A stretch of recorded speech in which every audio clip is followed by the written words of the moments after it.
Monitor your phone, your screen. Yes, it's right. The birds is black. The blurs is black. The birds is black. The blurs is back. Hey, it's all true. You know what I'm saying? And we want to go ahead and kick things off, talking everything as we usually do. Blurty, blurty, nerdy, nerdy, down in the dirty, dirty, and up north, man. We from the dirty dirt to the dirty south, even in NYC as well as Cali. Let's go ahead and do it, man. And we talking about some of these dope ass African projects in addition to still talking about the fact that Indy is out there playing the role of somebody who is actually younger than himself digitally, but that's the way we do it nowadays. And there's a whole bunch to discuss, but this is just a casual conversation discussing everything we love to and in between. I am your boy, the real Vince Taylor, reporting live, as well as the homie Omar and the homie Bad Ty. We even may have a couple of surprise special guests that are not actually surprises. Pull up on the way, but let's go ahead and greet y'all formally. What's going I on? love the new blurred order. You should too.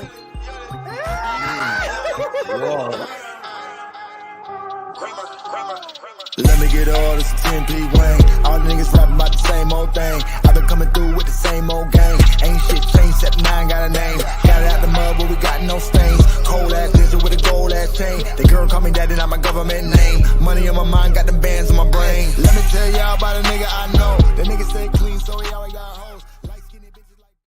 All right. We're gonna go ahead and just kick things off. I'm gonna keep it real with y'all, man. We couldn't wait to get back on to talk because there are some things that we were just discussing before we came on cam, such as the evolution of wrestling and how it went from WWF to WWE to WCW, and now there's WWE that actually has something else called an AARP or something. AEW, a whole other thing. AEW is a whole other root beer. We were talking about that. We were talking about a lot of stuff, and then we somehow stumbled on to Tron and what's going on with Tron and how Omar evidently isn't a fan of Tron, or is there? You know, I'll tell you what, I'm not a fan. I had a friend, right? And they're like, I was like, oh, we were talking about movies and nurture, right? And I was like, oh yeah, and Tron's such a great. I was like, oh, I never saw Tron, and like, you know, like when someone says like, oh, I haven't, I don't know about this thing, and then like, oh my god, you have not seen Tron, mind you, this is back in 2011 that we're having this conversation. Okay. Oh, you haven't seen Tron? No, it's like to be a nerd, right? There's certain things you must have seen. You got to see Tron, and I'm like, here's where you're getting it fucking confused, dude. I'm black, man. Tron wasn't my thing. I'm not gonna go back and watch Tron on a fucking VHS tape in 2011. I'm not gonna do that shit in 2023 right now. I'm not doing that shit. No, I didn't come up with that way. That wasn't my skill. Tron wasn't in my skill tree growing up to like get to this nerd shit, right? But I'll tell you what was The Last Dragon. Now, if I ask, have you seen now my question is, have you seen The Last Dragon? I'm guessing maybe yes, maybe no. But like asking the white, you're like, your Tron is my Last Dragon. That's what there's a difference. There's a difference there, and that's why I'm like, I'll go back and I'll pop in the VHS of The Last Dragon. I'll download that shit on LimeWire and watch that shit. But like, I can't. It's not the same with me for Tron, where this motherfucker's also in the 70s and fucking leotards and like, oh, we're gonna be racing on bikes on like Akira stylish. Like that shit does not hit the same. I'm glad it hit for you, but we all get to this nerd shit differently. You know what I'm saying? There's different paths along that. So my path being black as well plays a role in that is, you know what I'm saying, fucking The Last Dragon. Because also, if you think about it, to me, my theory is sure enough is a fucking Sith Lord. Because think about it. Think about it. That's motherfucking Jedis and Siths in the hood, nigga. That's all I'm saying. I mean, if you really, you know what I mean? So like that was my whole thing. I'm like, so that made me have like a very like a visceral reaction to Tron because I'm like, no, for y'all motherfuckers, for y'all Bill Gates motherfuckers, your Bill Gates, Steve Jobs type nerds, that was y'all's thing. For us over here, it was motherfucking The Last Dragon. I mean, I don't discount me because I didn't watch this fucking VHS tape from fucking 79 or whatever. That was it irked me. Now you have a great point. Like there are some folks that their nerddom, so to speak, revolves around a completely set of ideals and what ours did. And if you look at modern day Dragon Ball anime, that kind of feels like what Bruce Lee. This motherfucker glowed, bro. He was a Super Saiyan before we knew what a Super Saiyan was. You know what I'm saying? And I just feel like they haven't really tapped into like the Last Dragon legacy Yep. the way that they have with all of these other shows. You know what I'm saying? And these other movies. Like we were just talking about this as well. I 100% believe the same way Captain Coming to America rebooted itself and wasn't that bad. You know, it's not going to be the classic. It's not. But they could do that world building with Bruce Leroy and Sho'nuff. You can give me a Sho'nuff prequel. Show me how Sho'nuff became the baddest. Show me where he got his skills from. Show me him practicing in a dojo. Give me the 80s matchup. I want the whole entire bit. I mean, all of it. Because if we can do it, because the thing, like, all right, we've done it, we've seen it done with Cobra Kai. So I want the Cobra Kai version of The Last Dragon. Show me Sho'nuff's rise, or after his defeat, what happened to him? Did he turn? Did he switch a new leaf or something? Was it a student that took over and now like I'm trying to adjust for like my master's, the ways of my master or some shit like that? I'm trying to bring the Shogun of Harlem. So I'm trying to bring like prestige back here. Like there's a lot of angles to do with that sort. So again, if you could do a Cobra Kai, you can definitely like, again, The Last Dragon is my fucking Cobra Kai. Yeah, I like Karate Kid and shit, but like I'd be way more into it if you flip that with The Last Dragon.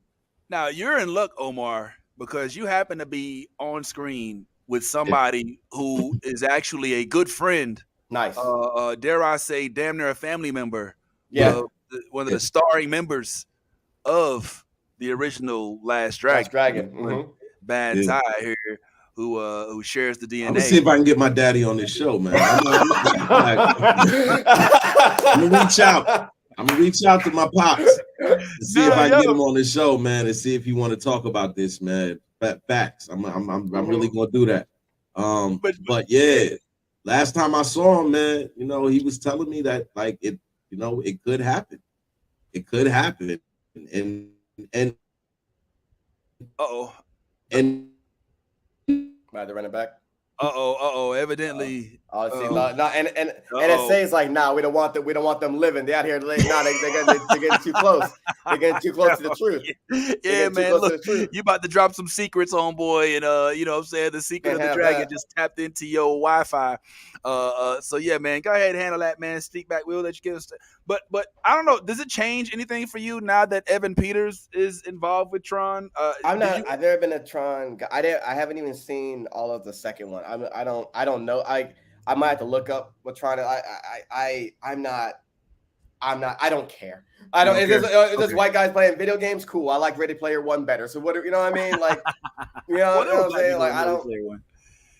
Yeah. Tron, like, where was it? Is Tron like? I mean, because you're an Indiana Jones guy, so is Tron a staple for you as well? Growing up? And you're also a little. You know, actually, no, I'm older than you, aren't I? Are you? No, I don't think so. I sincerely doubt it. Yeah. I met the '80s right when the '80s turned 80. Like we're right there. You were in the real. I'm a baby. I'm 85, so I was like, oh, you were just born. I'm early. You weren't here for the. I wasn't here for the real. When it got real rap, you didn't see Reagan in the booth. Right? Yeah, I was about to say yes. When you was talking about Reagan, I was like, nigga, I was there for Reagan. So nah, but I don't have an affinity towards Tron like some people do. I don't have that thing where I'm like, oh shit, you gotta see Tron. And you know, honestly, I didn't see. All right, you know what? I haven't seen the originals. I didn't see the originals. I don't even know like the 80s, 90s, whatever, when the fuck Tron came out. I think it was even the 70s, actually. I think it was before. It was 70s. Yeah, 70s. So I saw Tron Legacy, you know what I'm saying? And I didn't hate it. I was waiting to hate it. I was like, you know, I don't know this actor. I know what's my man, Jeff Bridges. I sometimes I like him as an actor. He hasn't portrayed anything that's, you know how sometimes you'll see somebody play a role and they play it so good. Like when I saw what's my Kiefer Sutherland in Mississippi Burning, and I was like, I fuck this dude. You know what I'm saying? I'm like, yo, fuck this dude, That's how I feel about motherfucker President Fitz from Scandal. Oh wow! Really? And I'm like, why? First of all, most toxic man on television from 2012 to 2018. So kudos to him for that. But I was like, why do I not like this man? What the fuck? Then it hit me. This is the nigga that killed Patrick Swayze in Ghost. That's why. That's why. Is that him? That's him. He played the dude that killed Patrick Swayze in Ghost. I was like, no wonder I don't fucking like you. Wow, you've No, been you're holding that ultimate. in. I'm like, you're the perfect villain to me. Like, Yeah, perfect villain. there's some people like I can't unsee them as their role. Yeah. And that goes for good and bad, but for the Yeah. bad, it's even worse because you're like, well, damn, like once I see you as a clan member, it's hard to see you as anything else. And there's like a scene in Mississippi Burning.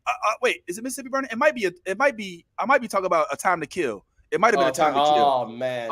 Where you see them put the hood over because Kiefer Sutherland's head, and I'm just like, yo, fuck that dude. You know what I'm saying? Yeah. And even when I'm watching like advertisements for 24, I'm like, ain't nobody watching that fucking Klan guy. You know what I'm saying? In his little thing. So I can understand that, but in that same like instance, I had the opposite affinity for the guy that plays Bruce Leroy. I forget his name right now, but I don't think I've seen him in anything other than as that role. I think that like that's his lifetime role. You know what I'm saying? Like he's never done anything outside of that. And I want to see that movie was so monumental in our areas. You know, I mean, where I grew up in St. Louis, like you couldn't go 3 blocks without somebody doing like catching a bullet with their teeth and or you know what I'm saying, or like just eating like chips with chopsticks and shit. Like it's like a whole crazy thing. So I hope that shit gets a little better, man. I ain't gonna lie, I'm a little skeptical, but we'll see. I won't let it go without being said that when we started, there were more of us. We're here. No, we're here. Final. Let's see whose internet is. Let's see whose internet last, baby. Let's go. We're down to the wire now. I think Tiffy's back.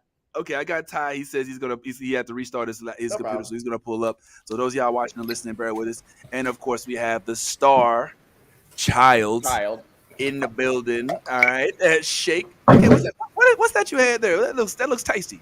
It's a green smoothie, but I'm gonna let you know something first, Vince. I feel very uncomfortable being the only woman in this situation, and for some reason, I'm on the bottom of the pyramid. It doesn't make any sense. Switch it. All right, you're on top. I didn't know she was the top. Let's get her. Let's get her on the top. All right, got it. Number 1, number 2. Nolly is here by proxy. I see her there, but I think she said she had to sign off. She's in the middle of napping or something like that. Yeah, I signed off a little while ago, but at least somebody else with hair should be pulling up here in just a few moments. And look, holes are holes, right? It doesn't really matter. He'll pull up and we'll talk to him. Ty's here. All right. But did you watch Last Dragon, Tiffy? Who doesn't know Last Dragon with such lovable characters such as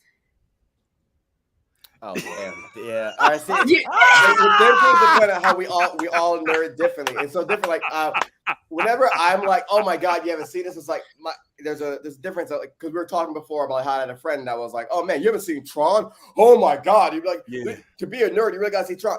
Fuck that. I didn't say fuck Tron. All right, fuck Tron and the VHS step is on. All right, no, I'm a Last Dragon guy. I grew up on that. So when I say like when someone's missed out on something. It's not like, oh man, how could I see it? For me, it's like, oh, you haven't seen this. Oh, you are in store for something. Like when you know what I mean? So like, it's an opportunity of like, oh wow, like this is something you should be rather excited than being for. judgmental. Instead of the judgment, I've always felt like it's more of like to be excited thing. Oh man, this is a great thing you're about to be on. So basically, in a nutshell, it's Cobra Kai. It's a Karate Kid for Black folks. Before I think it came out before Karate Kid dropped, and it's basically it's Cobra Kai and fucking Karate Kid for Black folks, man. And niggas got like hold on, Omar. I'm sorry. I think my brain just woke up to what just happened. Tiffy, am I understand that you didn't see? No, and it's very funny because the last time that I had to bring up or Last Dragon appeared in my life, someone on Tinder had made like a Last Dragon joke, and I'm like, message Omar, and I'm like, okay, so this person just said this. What does this mean? Because I don't feel like the Last Dragon to me, and went back and was like, so Omar, you were the Cyrano de Berg of this host. Like you, Vince, I'm always the man in the chair for everybody. Bro. I am always. He's a great man in the chair. Like it's just I had to go get my own picture for something the other day, and I was very I know you felt the way. You're like, oh, you just have this. I was like, I trust you. I trust you. I didn't have it on. I'm like, it's in my article. You can just go there and get it. I'm like, all you gotta do is go to the article, right click, is say he mad that. at me? Because why wouldn't he just send me the picture? Why is he playing games right now?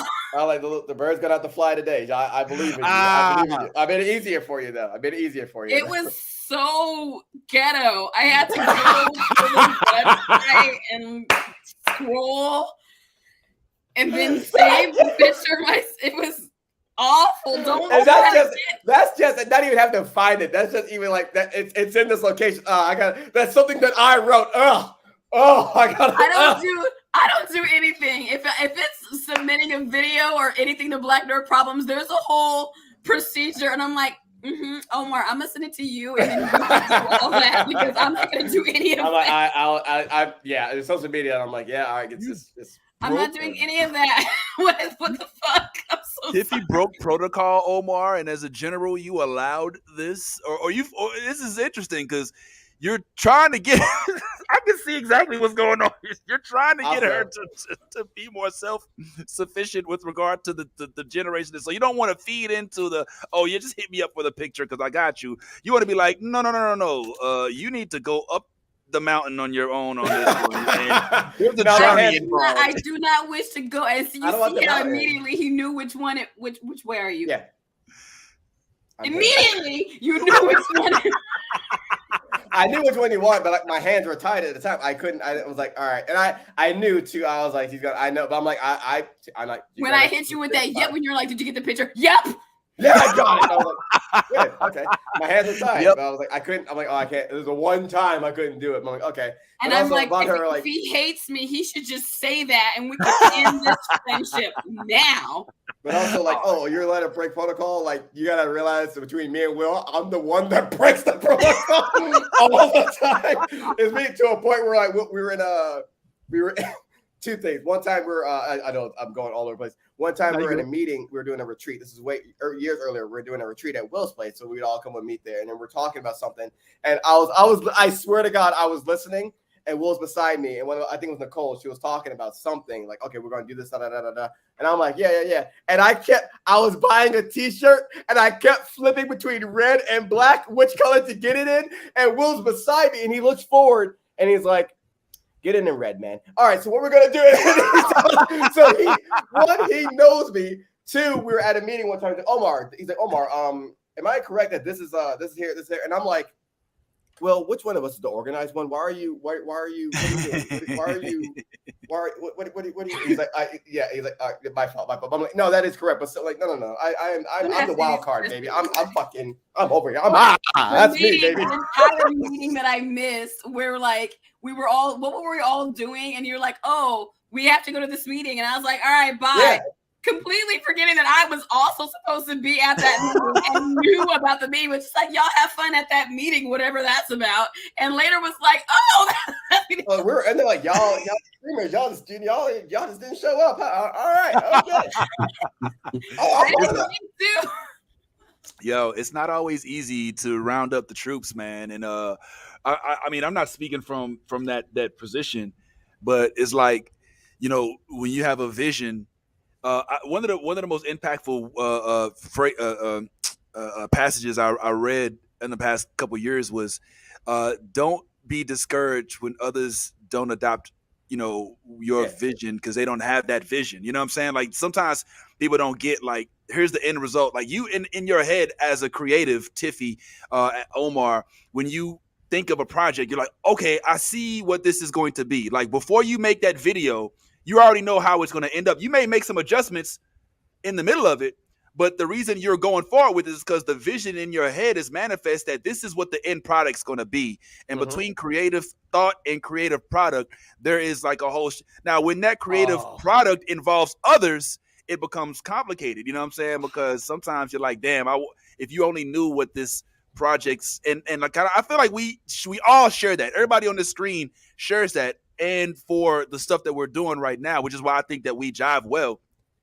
But it is something that there's a lonely road that one walks when you are the arbiter. Upset working with Black Nerd Problems one time off of something like that. Only one time did I have a real issue with Omar Holman, and that's I went above and beyond getting a video done and getting that video in on time before flying across the country to go to BlerdCon. Oh shit! I did not finish pieces of my cosplay. Oh wow! In favor of finishing this video, and this man had the audacity. I was like, I'll hold it till Monday. I was like, oh, now that I think about it, I'm like, oh, this would be better if like it's later. I'm like, I'll hold it till Monday. That way it'll get more time. Okay, cool. And I ain't had a video in on time since. I'm running a good year. My last video. Tiffy, come on. We couldn't get the. I prioritized making this video. Oh, I was at. I got the original. I got it in person, bro. I got it in person. They were at BlerdCon as well, so I was able to tell him exactly. I had to get that off my chest. Omar, how did that? Oh, because I saw it and I was like, "You want to say something right now, don't you?" I was like, "Yeah, I do. That was literally the first time meeting him in person. Oh wow, that was your introduction. Yeah. Like, hey, let me talk to you for a second. Let me holler at you, Playboy. You know what I'm saying? And I wish I was a fly on that wall, man. He took it very well. He brushed it off very well. Yeah.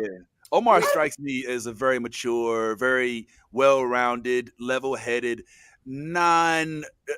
non-leading with their emotions unless we're talking about something I love type of guy. You know what I'm saying? Like, and I noticed that off of the first. I mean, we're going down a completely different lane than I expected, but fuck it. This is the blurred stuff. This is what we just talk about. Whatever.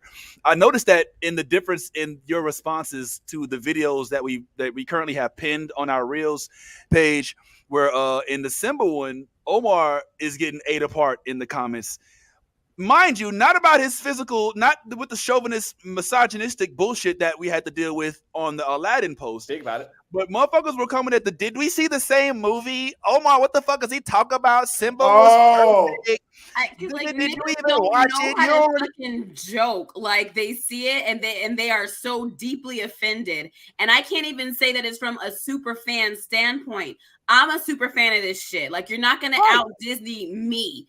So I get, like, coming from like a love of the game perspective, that is me. I got Mickey Mouse fucking tattooed on my arm 3 motherfucking times because once wasn't enough. Like, so it's not just from loving these characters. Why can't y'all take a joke? They're jokes. It's a joke. Like, yeah, I think that some of that, Tiffy, it spawns from being introduced and thrust into our universe without the introduction. You know what I'm saying? Like, we know each other. I know you playing. You know what I'm saying? But the funny thing is, I don't know Tiffy like I'm sure Omar does. But even before we've kind of gradually, learned a little bit more about each other, and we're still learning, I knew what not to, and by not take seriously, I don't mean like take you seriously as a person, but I knew when you're manifesting an image, or you know what I'm saying, like when you're playing a role, or when you're like serving. Right. Thank you.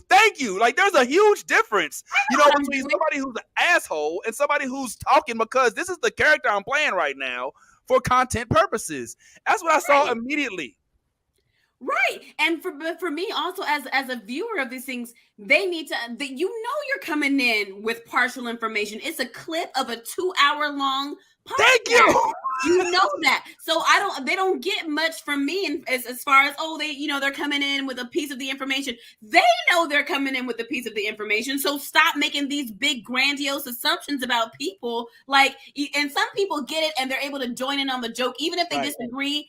They're doing it. And it's the same thing with my villain PR. There are some people that argue and they're still in within the world of the villain PR. Right. That's fine. But there are some people that are deeply offended. So they get offensive. And that's where I have an issue, because why are you going there with me right now? Like, so that to me is the difference. Like, play along. It's a sandbox. Y'all are invited by way of doing this video. You can participate in the comments if you want to. Don't be fucking weird on the playground. You're being weird right now. Yeah, I think that it's easier for a content creator to understand content creation than for the average viewer. Which The is the average same. Like, viewer is not being very big brained right now. I'm not caping for the average viewer. I'm just recognizing the difference in comprehension level as it pertains to what goes on. Like, look, if I didn't have the chance to to speak specifically with you and with Omar and with a few other folks, I might have some different opinions. I might think. What's your opinion of me? What do I seem like I'm like on Instagram? If you didn't know me and I was just on Instagram, what would you think of me? Hold up, before we get into that, Nolly's back as well. Hey, okay, Nolly, thank you, Omar. Let's let Nolly on in perfect timing. Good to It's so funny. It's just so funny because her face and her voice, they're like, oh, I'm so sweet. But then when she talks, like, yeah, fuck all y'all niggas. The left turns always with the voice. It's just such a harsh left turn. Yeah, so me and the mountain were like, fuck that shit, because I'm with that bullshit. Exactly. Pussy ass motherfucker got that. Exactly. But now, for Tiffy, So true. My impression of Tiffy just based off of her reels was, first of all, I was like, yo, the dedication. You know what I'm saying? I was like, she really pours her whole entire spirit. It really hit me, and I'm gonna come across a little stalkerish, but when you put something in the public, you do. When we first started, and the reason I did this, I did it for Omar too. I have to do it for everybody that we bring on the show. I've taken upon myself to research so I can know what to say and what not to say, you know what I'm saying, and be able to add things. So when I saw first Tiffy's her personality so bubbly, and I was like, ooh, this is fun, you know what I'm saying? But it was when she had the assistant that it took it to another level for me, because I know that that's when the real acting takes place. It's one thing to, as somebody who's made the videos where you sit and you talk to the camera and then you just edit out the parts where you fuck up and edit out the parts that are not necessary. For her and others to be able to be yourself multiple times on camera is always fascinating. I've tried it. It doesn't work for me. I have videos that will never see the light of day. I'm like, this shit don't work for me like it does with everybody else. You know what I'm saying? So like when I saw that, I was like, okay, she's on another level, a whole nother level, and it. All right. This is the last thing about my research with Tiffy that's going to expose. The one that really like stood out for me was the defense of Namor, because she, like, at first just scrolling through when I'm making the preparations for Tiffy's first appearance with us, it was all Disney. It was Disney, this, Disney. I knew she was a nerd, I knew she knew about other stuff, but it was Disney. But then the Namor joint came on, and when she pronounced Talokan, when she said the prince, when she was going into the history of Talokan and like the Mesoamerican experience, and like kind of dropped it in the way I do, like in comedy. If y'all ever get a chance to see me perform, you'll notice that I drop like little educational morsels. You know what I'm saying? I try to like feed education inadvertently. I want you to walk away being like, I didn't know that, but now I know it, and I learned it, and I didn't even know I learned it. And that's what happened with Tiffy's shit. And I was like, oh shit, did she just bring up the Mesoamerican experience with the Mexicans and all of that, and just made it a just quick little chocolate chip amongst this cookie, and it went like from entertainment to intellectual, and I was like, oh shit, you know what I'm saying? Like, oh shit, yo, we can't wait to work with Tiffy. So that was my first impression of Tiffy. With Omar, honestly, I was extremely intimidated, and frankly, I still am, because like Omar strikes me as a person who walks around with like a Mack truck full of information that That's he can. Not where I thought you were going. It's not where I thought you were going at all. Oh my god. Whoa, well, we've learned a lot about Tiffy. We're the first Well, I'm talking about knowledge. What are you talking about, Tiffy? Nothing. I just play. All right, well, we'll let those feelings stay inside the dome. But he just struck me as somebody who I would want to have on Nerd Jeopardy represent me. You know what I'm saying? Like, I want this guy to, because I know he's gonna What is Krakoa? What is you know what I'm saying? Is Jean Grey episode, X-Men Red issue number 3. Who is Charles Xavier? Like I like, you struck me as that. It was like, all right, I'm a little intimidated by this wealth of knowledge because I can't match it. You know, if we're going outside the realm of Spider-Man when it comes to lit, I'm going to be outmatched. I'm never, there's very few things that I'm going to go toe to toe with you on outside of the world of Spider-Man, maybe Star Wars, a couple other things, and just watching Omar, and for me, it wasn't the knowledge that got me, because there's people online who have knowledge, and that's a thing. That's no big deal. I mean, well, it's a big deal, but it's a little more common. It was the knowledge coupled with the passion. Like, you can tell when you're watching Omar's videos, it doesn't feel like somebody who's doing videos for clout. It feels like somebody who's like, oh my God, like, I have to talk about this shit, and I'm gonna share this shit with y'all, but I would make this video and watch it for myself if I like it. He strikes me as somebody who's like really into the realm, to the point where he almost loses himself. You'll see, and it happens during the show. It happens when we're broadcasting. Sometimes it just be like, yo, listen, motherfucker, goddamn it, then they get the goddamn thing. Are you what? And I be like, yo, that's what the fuck I'm talking about. Like, that's the energy. Like, I wish we could like tap into, because like everybody don't got that kind of energy. So off rip, like with y'all two specifically, there was like an immediate like gravity well that drew. I can't speak for everybody, but for me, drew me towards your content.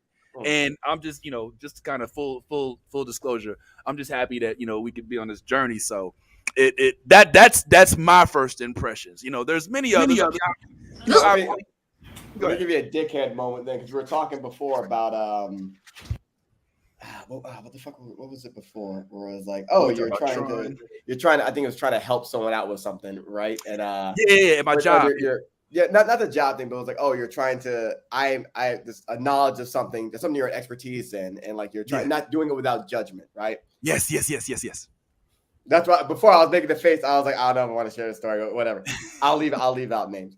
I was so before this, I got poetry. I've been doing poetry since about 2000, and then doing it really like professionally, whatever, in 2007 and shit. And I stopped in like 2020.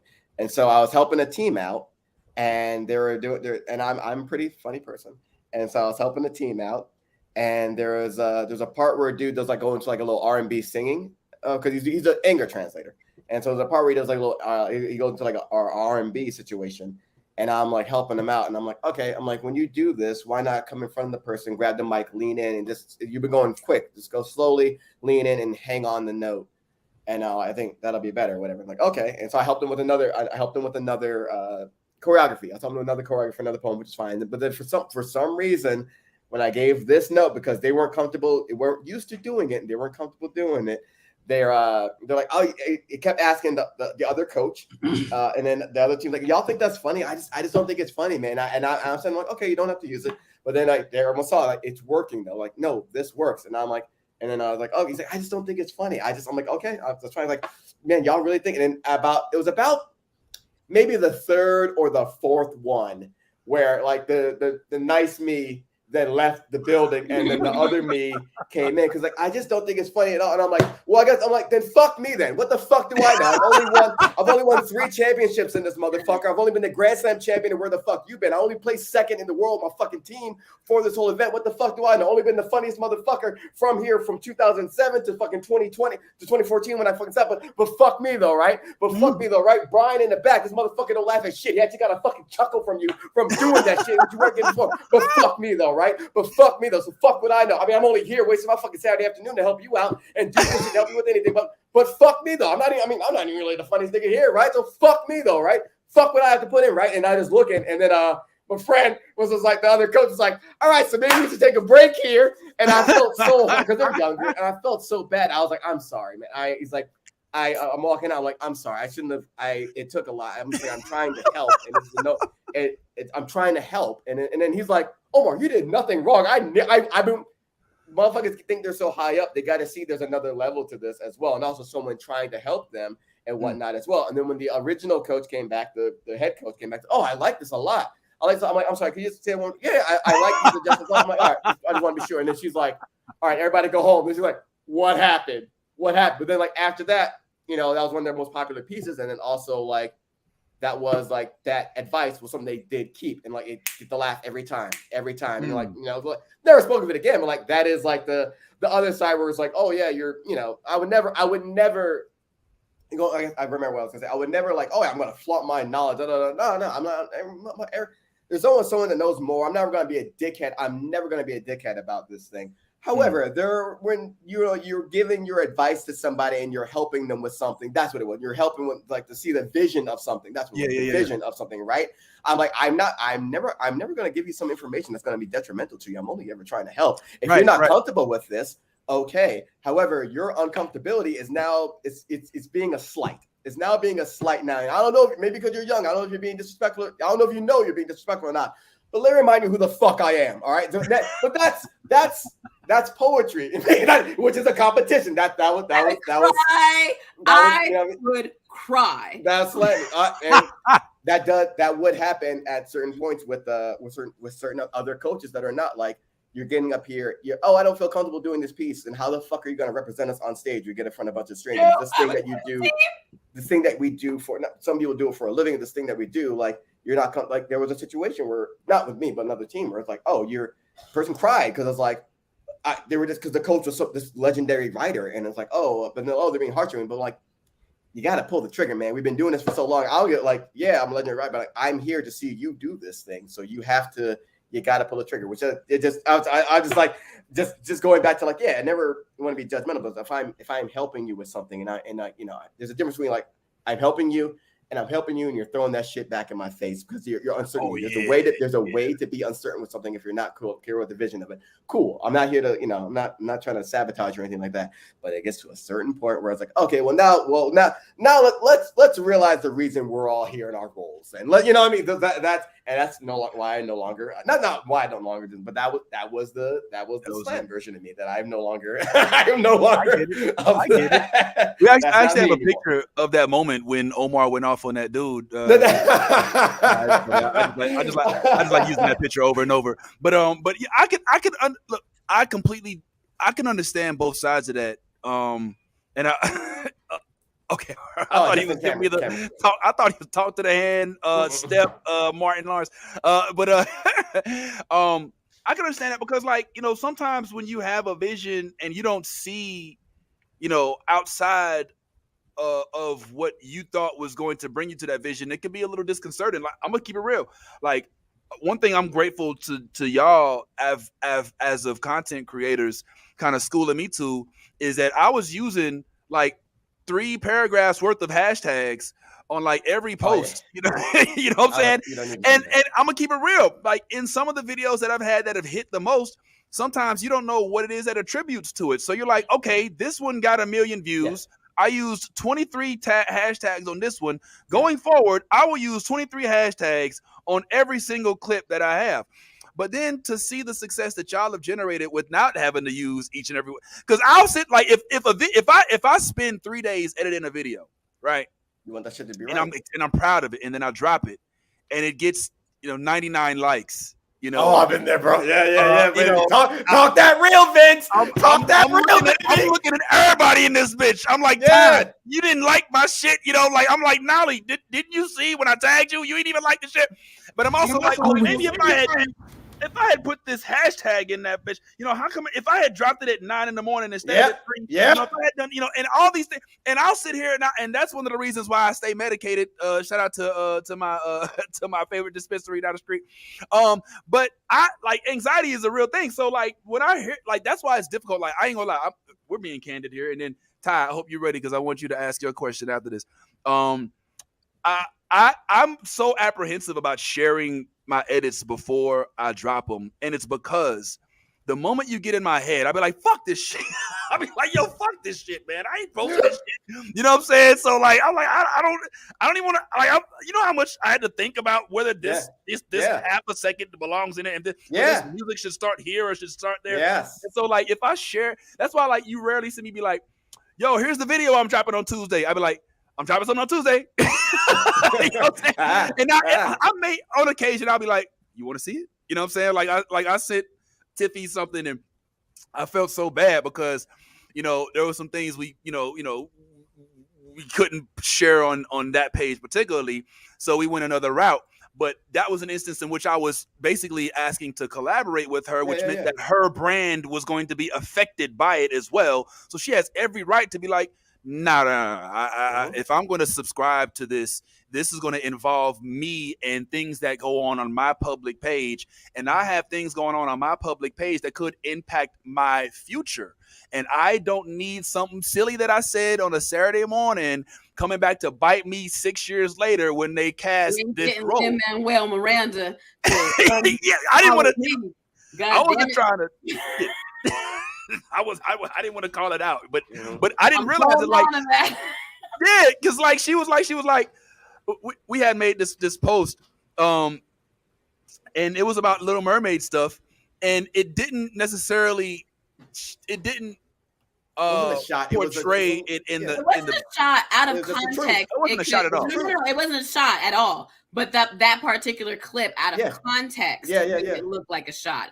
The whole statement was very much love for Lin-Manuel, but you couldn't tell just looking at that. And I didn't want him to be scrolling on his phone on a Thursday afternoon talking about, I followed you. The fuck? Right. Or even worse, somebody sends it to him. You know what I'm saying? And it's so easy to misconstrue things, right? So even though, I mean, because and I'm so glad that we could have this conversation, because even though at the time she was like, well, I don't know if this is, and I was like, well, I don't feel that way, but it doesn't matter, because the fact that it makes you feel that way is all that matters. Let's change it, But I didn't even know the full context, because she was like, well, the reason is he follows me. And I was like, oh shit. I was like, this. I didn't put the money up now. Hold up now. I ain't trying to hold. I was like, well, damn, motherfuckers, well, shit. So those things happen, man. But I'm glad that we kind of had the same mindset, I think, in this group. I think we all just want to do what the fuck we love for life and try to get paid from it if we can, as much possible. And that's the world we want to live in, right? I mean, I'm looking at Nolly. Nolly, what are these faces? What are you saying? I can't read. What are you saying? I want so badly to create content about things that I love, but it's hard for me because I have severe executive dysfunction. And every day is a battle between the autism, the ADHD, and the edible I took. That's incredible. Age match, and we're trying to see who comes out on top, and it's usually the edible or the ADHD. And so I don't know how to go about creating content about things I like. And then I'm also like, you turn the camera on. Right, but then so I'm good at fighting people online. Okay, but I'm also a big girl, and I'm not trying to go through 50,000 comments about how I got 2 chins. Like, baby, I know I got 2 chins, but I could probably out squat and out deadlift you any day. First of all, you do not have 2 chins. The reality is people are gonna say shit, and you just have to decide how much energy you want to put into it. There are times where it's very easy to ignore it for me. And there are times when someone from the outside has to be like, hey, Tiffy, is this a good use of your time right now? So, it's a pendulum swing, and it sucks. You shouldn't have to develop a thick skin. Yeah, it's hard. But you do. And that is something that is a valid concern. At the end of the day, you ain't going to stop me from doing what I want to do. True. I dealt with bullies bullying me about my size my whole life. Bitches are not saying anything fucking new. And also, I have low self-esteem. You're not meaner than I am to myself. True. Then, you're not a bigger bully than me. So, or my mother. Just real quick, I'm not gonna lie. I never would have guessed that, Tiffy. I never would have guessed that. I've 100% battled low self-esteem for various reasons. And I, my goal was to fake it until I make it in terms of confidence. And I think that I'm on the other side of I've made it into the make it. I know what I've got going on. It's good.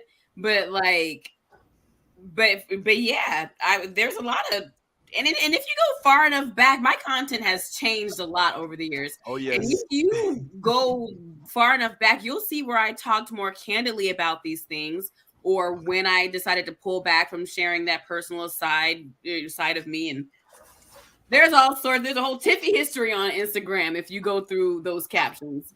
So there's a very good episode of Haikyuu that deals with this, where there's one character, Tanaka, number 6. He's called number 6, and he's like, every so often I get into these moments where I know I'm not a genius, or I'm just an average player, and I know this is me, and I reach this wall that I just can't sit through. And he's a spiker, and he tells Kageyama, who is a setter, he's like, I've been having a good game so far, but like I'm having a good game. Don't pass me the ball anymore, because I don't want to ruin this. And Kageyama tells him, no, I need your spikes. It's like, you're not taking yourself out of this. And there's one, like, the spikes will call for the ball, and then he called for the ball, but it didn't come to him. And so he's like, fuck, I'm down now. And then you see him, and he's in front of this large cliff, and he's like, I can't. It's a block. He's climbing these stairs, and it's in front of this large cliff. And he's like, I get into this moment where I'm just down on myself, and I know it might just pass. I'm still average, but and it just takes me a minute to just get out. If I could just get out of it, and so to get to the moment where he's at the cliff, and then it's like, well, what would? And all the audience is like, damn, man, his center didn't even send him that. They didn't even send him that set for that. That is fucked up. And like, what's he gonna do now? Like, he's broken because he got targeted by the other guy. Like, this guy's fucking broken. And then Takemura, he comes to that fucking, because he's at that cliff. Tanaka, he comes to that cliff. He's like, but I just can't stop myself. And he goes, where? He's like, right here. And then he calls for it. Send it to his way. And he see him jump over the cliff. And he's like, I know I get into these moments where, like, I just got to snap myself out of it. And then he spikes the shit down. They're like, oh fuck, he's back.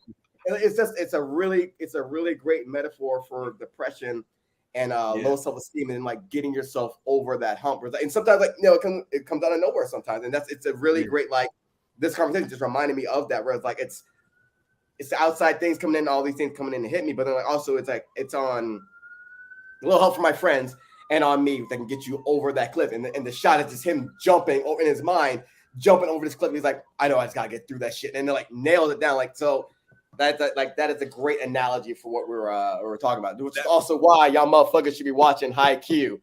I was gonna say, like, I think that's why cartoons and anime and things are so great, because that's such a real fucking thing that you just linked to a cartoon. And I love that about cartoons and about animation in general. Like, that to me is really dope and really real, because definitely the people that I'm around have switched my perspective on things. I've had terrible friends or people that I thought were friends that were very close to me, that I trusted and were personally benefiting from me having a low opinion about myself.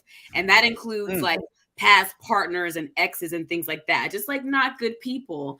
And so some of that is having better people that like genuinely gas you up and like genuinely see the good things that you bring. Like, they're not lying to you, but they're helping you see yourself through, I think, a better lens, a more accurate one than fucking hateration type. Like, well, it's funny because I mean this Ty, all right, like the Ty, all right. Good Ty. Other than my wife, Ty is my good news, bad news guy. You know what I'm saying? Like, I get real good news, I get real bad news.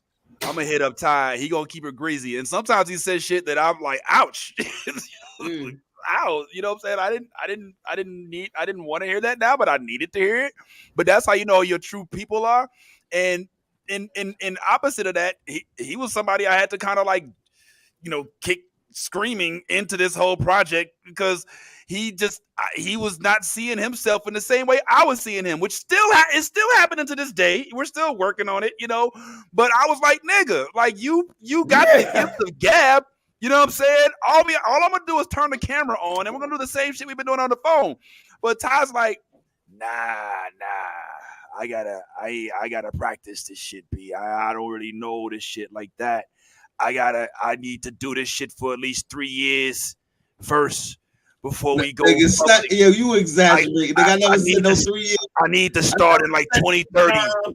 I never gave you no time. None of that. When my kids graduate college, I think I'll be about ready. I was like, I'm like, come on, man. Like, we got it. All I gotta do is. He's like, nah. Because if I do it, I want to do it right, which I respect. But I just was like, God damn it. Like, you don't see what I see, And so, yeah, to somebody shine the mirror on you in the right light, Tiffy, I get it. I get it, but he's here now, and he's showing up, and he's one of the most integral parts. And I think he had a question for you, because if I'm not mistaken, one thing I respect about the two of y'all specifically. I mean, Nolly has never wavered from this, so she don't really count in terms of this what I'm about to say, because you say you're gonna be there, you've been there every single time. That's just the way it is. But Ty's one of them folks, kind of like Steph, and I'm learning about Tiffy and Omar as well, that if he say he gonna do it, he don't come up with an excuse for why he didn't do it. He's gonna do it, and even if he's gonna visibly show you that he didn't want to do it after he said he wanted to do it, he's still gonna do it, right? So Tiffy brought up Sailor Moon and watching it, and I remember when she's Sailor Moon Crystal, excuse me. Crystal. And when she said it, I immediately tapped out. I was like, oh, that's cute. So anyway.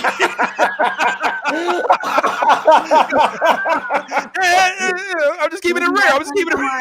It wasn't that funny, Omar. It wasn't that funny. It was just about, oh, that's cute. I'm not going down that lane. As opposed to times like, I'm in. I'm fucking in. Let's go. I'm not saying it's not worth watching, but I just remember being like, okay, if I ever run out of things to watch, me watching. Right. I mean, I may watch it if I'm like stuck in the hospital and I have no way to get to the remote control and it's on the TV. Now I'm just but Ty, to his credit, was like, all right, I'm gonna watch that shit, And I was like, yeah, okay, sure. And then he pulled up this week and was like, yo, I'm a man of my word. Yeah, I mean, I've went ahead and watched all that shit. Yeah, I mean, he's on episode 4. Yeah, I never said I watched all of it. This conversation. He is on episode 4. Exactly. But he seems to like it. How, Ty? Yeah, well, I mean, listen, like you just said, I am a man of my word. She spoke highly of it. So I wanted to go and check it out and understand Tiffy better.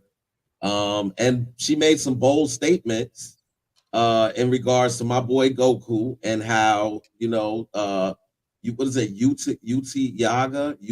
What's her name? Usagi. Yo, Usagi could just mop the floor with Goku. So very easily.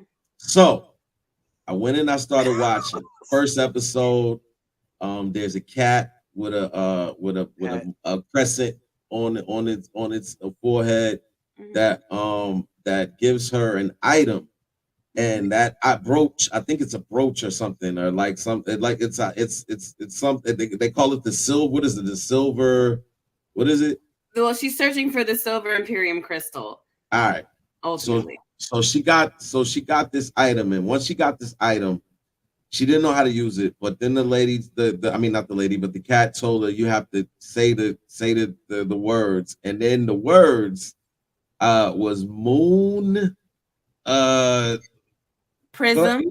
Go ahead. Power. But there's another part in there because she like always pauses before she says it. Makeup. That's what it is. So she but whatever she does it very slowly. She does it very slowly, but she says she always says this before, or when she uses her tiara, and she has to say that. But the point that I was getting to was after watching 3 episodes, and I started realizing that their powers kind of are coming from this item. I was like, well, damn, if you destroy the item, don't they go back to just being plain old people? I know I'm only in the 4th episode, but if this was Goku pulling up on her in any of those 4 episodes, there's no discussion anymore. We're not even having a discussion.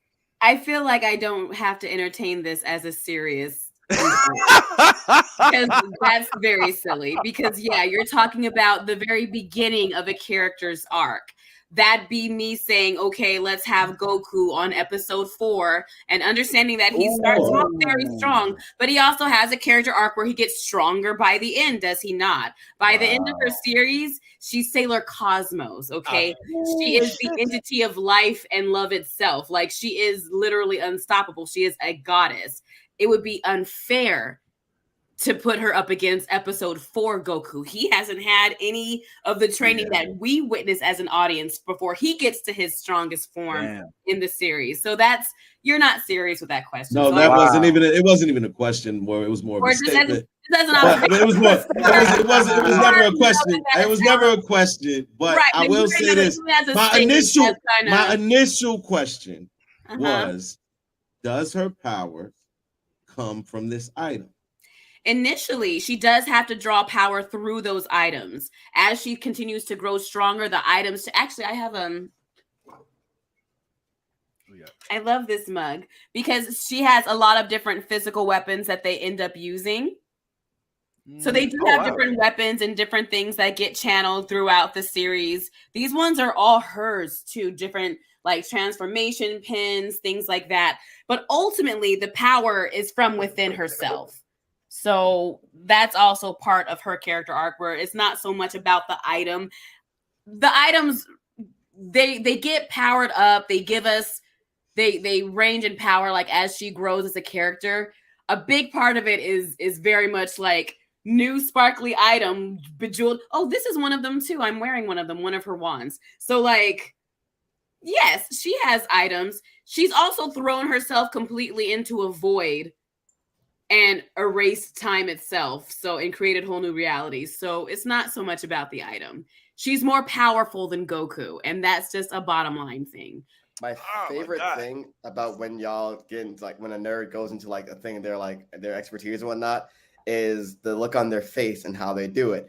And a majority of the time, a lot of nerds always, it's up here. That is my favorite thing. It's like how are they downloading the information? So Timmy goes up to the left.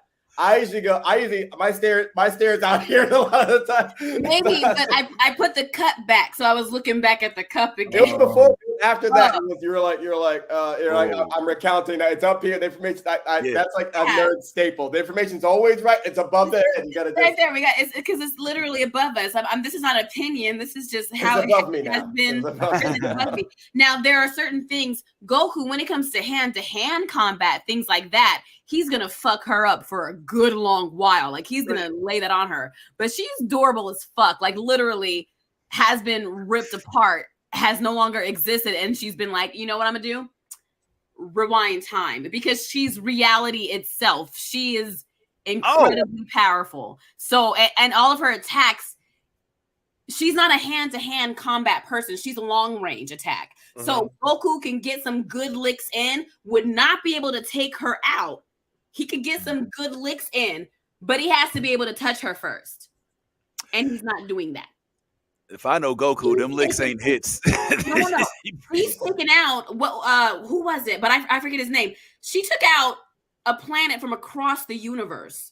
She wasn't in the same atmosphere, let alone looking him in the eye from across the sky and powering up for 15 episodes.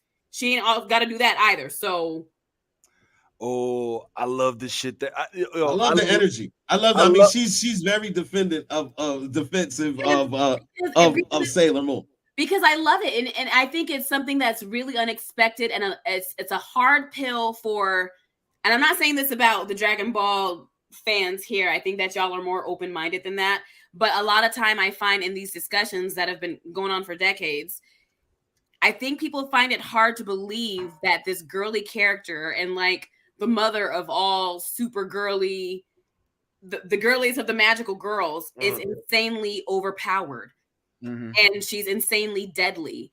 And you just got to give it up to the girlies on that one. Like, your boy is very powerful, and we're not taking that away from him. But for all his masculinity and all the muscles and all the veins popping out of his neck and his hard nipples, he's still not more powerful than the girliest girl on the block that wears face buns and sparkles as a way of showing how powerful she is. I think that it's a hard pill to swallow. And I'm not saying that I'm not saying it's a fair fight or whatever.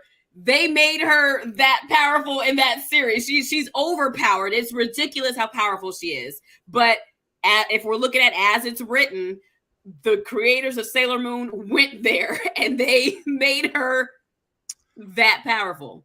All right, two things. Number one, I think that some folks who, such as myself, who had that doubt about Sailor Moon, first and foremost, come into it uneducated about Sailor Moon.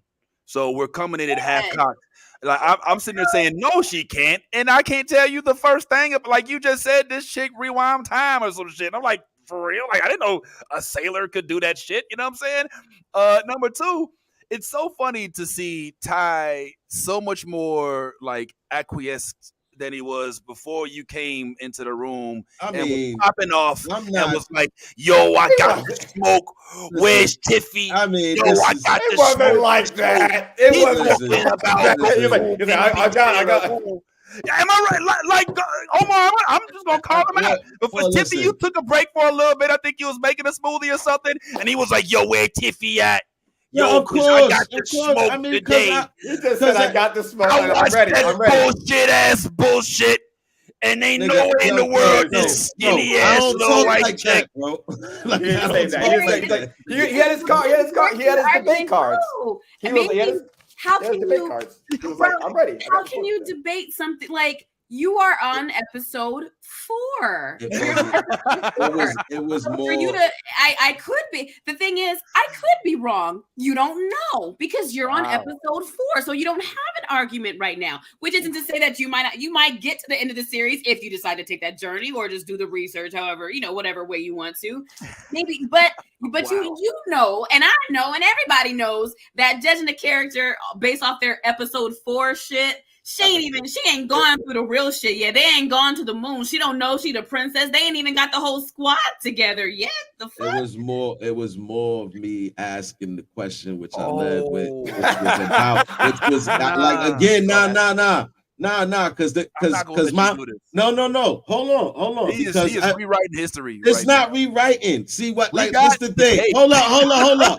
I came into it saying I'm the one that came into it saying I only watched 4 episodes. Did you or did you not say you brought the smoke? Try to hide that information. Yes, I came right in off the top saying what I watched. So my thing was what I saw was based off the items, and I was like, well, hold on. If this is based off the items, then how is she stronger than Goku? Because he's doing techniques and stuff like that. And so when she just clarified that, it is not, because they made it seem like from the jump that the items is what is making these individuals have powers.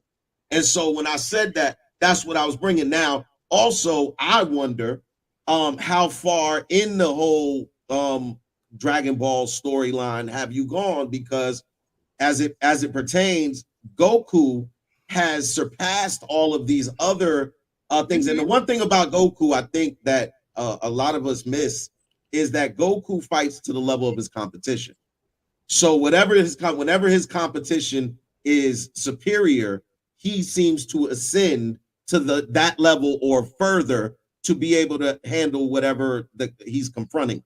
It's been the same way when he went up against gods. He actually fought gods. He went up to God level. And then after that, he went up to all of these different Super Saiyan levels and everything like that.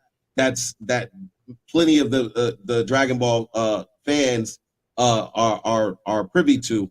And right now I think we're past Dragon Ball superheroes. So we're at a point where he's now doing different colors, like it's different colors. We got Ultra Instinct is the final. Yeah, and Ultra Instinct he's perfected Ultra Instinct. So now that's the thing. So that's basically him like God mode. So when you say touch, like he literally can be in one place and like that be in another place. But go ahead, Omar. I'm going with what you're saying. Because he has gone Ultra Instinct. He has gone against Beerus in his standard time there. I don't know if he beat Beerus' assistant yet. Those are our gods. The final god of the universe, Zeno, though, he's still nowhere near him. So he's not like that is the god of all gods in that universe. That is. Yeah, so he's still nowhere. Even with Ultra Instinct, he's still nowhere touching that god though, like the god of all. You know what I mean? So that is the Xeno is the limit, or I guess the ceiling. So he ain't beat his biggest bad. No, he ain't a bad guy. He just. I don't know that that's actually true either, because Xeno, there's and that's why I said it depends on how far you've gone. Because in Dragon Ball Superheroes, they interact with a new villain called Fu. Are you aware of Fu? Mm-hmm. So Fu eats I think of the tree of I think he takes the I can't think of the name of it right now, but it's like the tree of all life or whatever, something like that. And he becomes more. He attains the power to kill gods. So that's the current storyline then. Okay. In essence, he's basically Gore the God Butcher. So he's killing gods, and the only one that it can actually beat him is, you know what they do? They combine. They do that. The fusion. Yeah, the fusion. Yeah, the fusion where, but he's fusing. Yeah, no, he's fusing with himself.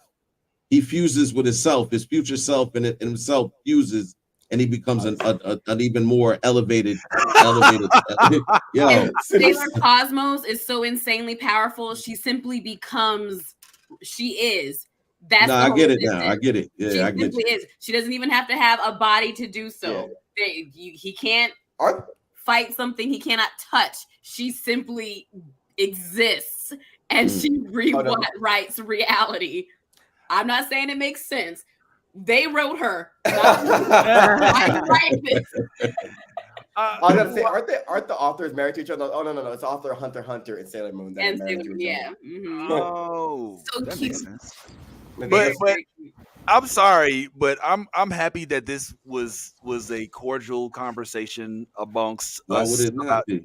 But I think that the difference is the medication between when you first came on and when you're now speaking. Because you're such an instigator, Vince. But you probably right too, because I'm very much chill right now, and also because his eyes have disappeared, yo. They stay disappeared. But what I'm saying is I didn't have any energy like for Goku and Dragon Ball Z. My loyalty and thing doesn't exist in that realm. I don't have if somebody challenged it, I'll be like, all right. Like, you know what I'm saying? Tiffy has like she's grounded. It's like she's about that. I'm about that forever. Yeah, I would disappear. Never. I'm in this for life. I'm not mad at you. That's a lifer. I mean, I'm that way about Spider-Man. You know what I'm saying? Like, there's certain things you can't tell me that I'm agree with you on Spider-Man. I got you for Spider-Man then.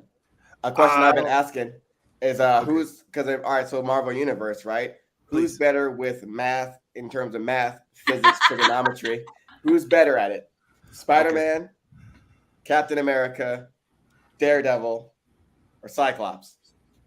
Oh, well, I mean, you're gonna say Scott Summers. I mean, obviously, you're gonna say Matt Summers. He's gonna combine the Daredevil. Actually, our friend France says Daredevil. I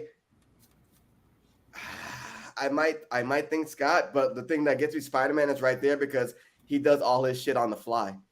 I think I gotta put Peter above. Well, out of all of them, hold on, who you said?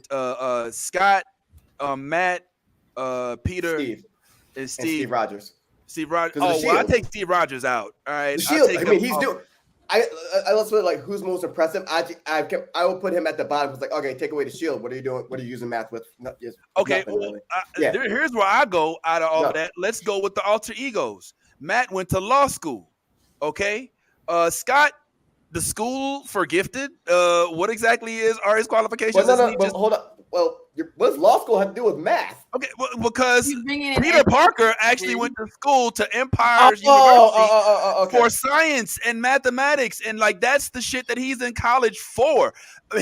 What if you look at his baseball card, agility is going to be one of the top things on there. In order for you to utilize your agility in things like parkour, you have to be able to examine things like physics. So just off rip, and look, most of the time, like this is one of the best things about Spider-Man is that all of his cases are not solved with brunt and brute force. He has to use his mind. I know Scott, he's on a team, you know, and you know he uses his mind and his eyes.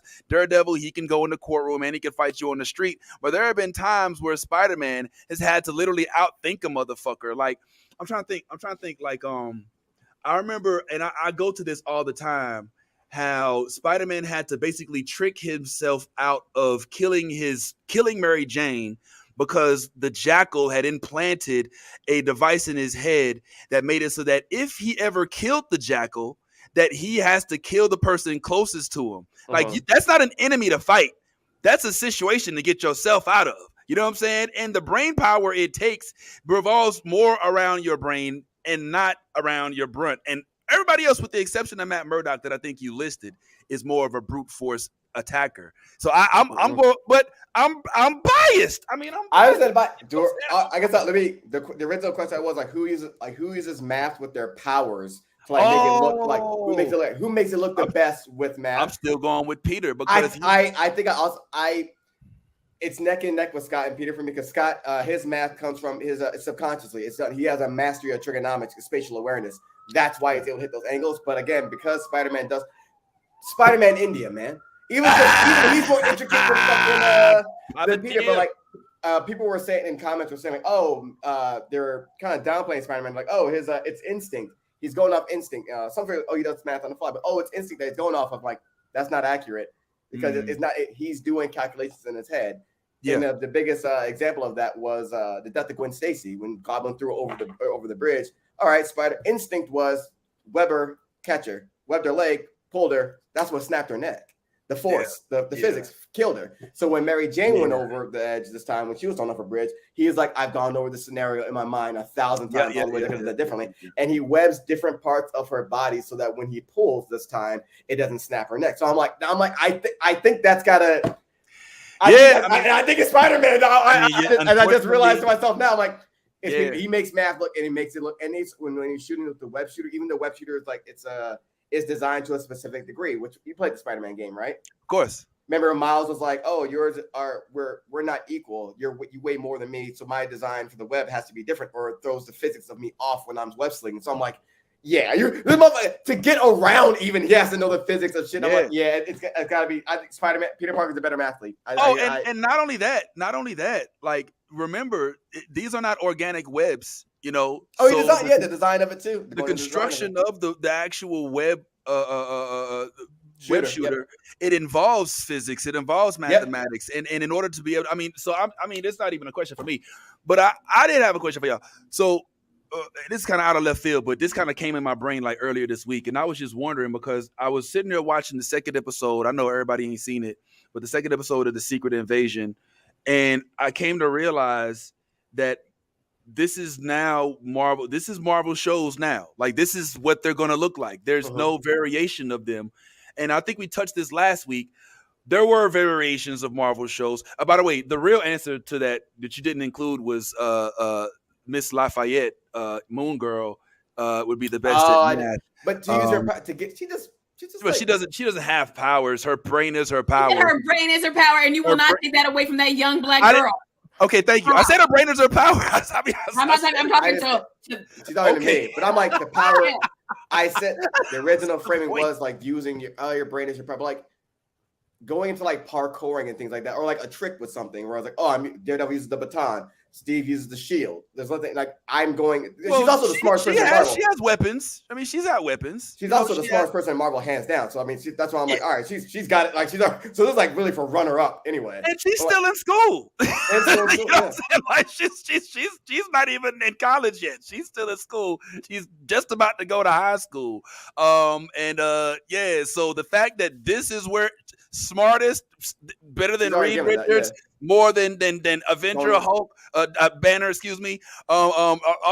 come on. Yeah, I mean, it's been declared. It's kind of like when Michael declared went out with Sync and was professing the how his new Omega level status kind of makes him the strongest. But remember, like I said, we used to see different style of shows. Anybody see Runaways on this? Anybody see Runaways? I've seen it. I've seen episode or two. Yeah. Okay. Did anybody watch Legion? Anybody watch Legion? Yeah. Legion. Okay. Anybody mess with this? I don't think a lot of people saw this, but Cloak and Dagger. Anybody see a lot of Cloak? I seen an episode. Yep. That was that was like the most dramatic of all of the shows, but it felt more like an ABC after school special. Yeah, it really did. It was not. But they all look different. And then you had Daredevil and all of them. But now, since they're all under Disney, they're all gonna look basically like Ms. Marvel, like Moon Knight. They all had that same look. It's like Apple. So my question for y'all is, each of you, do you have a top 3 of the released? Now, I'm assuming you've seen most of them, and I think Tiffy has already discussed like her love for WandaVision and things like that. But of the ones you've seen, how do you rate them right now? What are the best to the worst? Fuck. And while you're thinking of it, I'll go ahead and go first, because I think mine's a little controversial. I didn't realize until this week that I think at the top of that list, I hate to say it. I don't even think I need to hate to say it. WandaVision was the best show.